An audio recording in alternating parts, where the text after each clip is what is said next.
Türkmenistanda zirdibil taşlanyan çelekleri döriýänleriň köçelerde we bazarlarda dilekçilik edýänleriň görülüp eşidilmedik derejede köpelendiği barada habarlaryň arasynda Mary vilayatynyň häkimiýetleri bu raýatlara garşy göreşi güýçlendirdiler.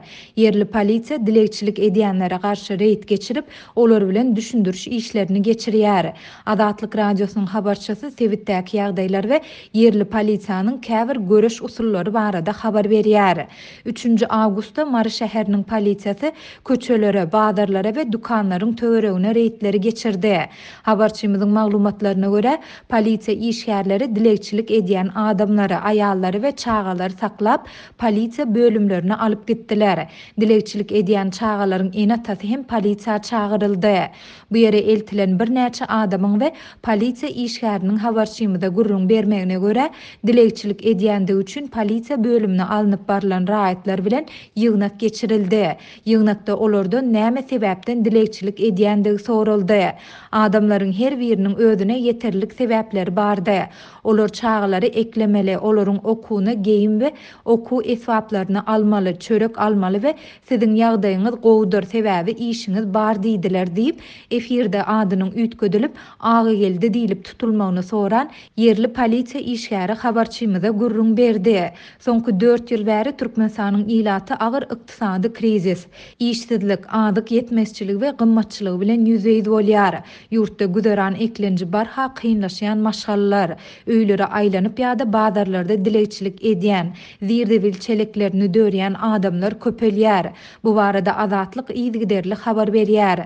Habarçymyzyň maglumatyna görä, Marynyň polisiýasy dilekçilik edýän adamlara olaryň ýagdaýlaryny düşünýändiklerini aýdyp, çağalary dilekçilik etmäni çıkarmalygy tawşyrdy.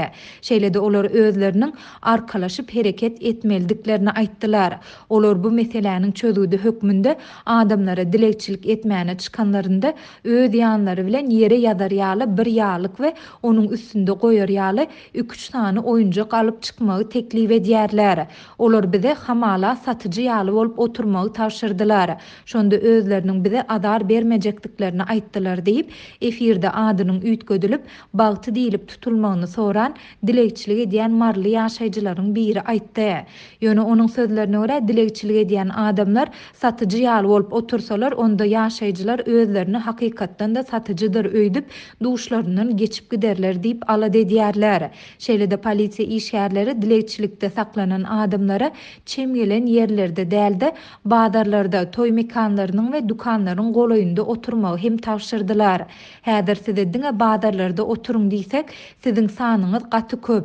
Biz her gün onlarça adamy getirip söhbetdeşlik, düşündürüş işlerini geçirýäris diýip bagty polisiýa işgäriniň sözlerini titirledi. Adatlyk bu aýdylanlar barada Mary şäher polisiýasyndan goşmaça maglumat alyp bilmedi. Bellesek Marynyň polisiýasy zibil dörýänlere, köçelerde we bazarlarda dilekçilik edýänlere garşy reýtleri şu ýylyň martynda hem geçiripdi. Şonda polisiýa zibil gaplarynyň golaýynda tutulanlara indiki gezek galyndylaryň taşlanýan yerlerine baranlarynda jemaat gulluklarının işgärleriniň eşiklerine geýmegi we zibil dörmek üçin jemaat işgärleriniň eşiklerini satyn almagy teklip edip meseleni çözmäge synanyşypdy. Türkmen hökümeti ýurtda sosial ykdysady krizisiň bardygyny resmi taýdan ikrar etmeýär.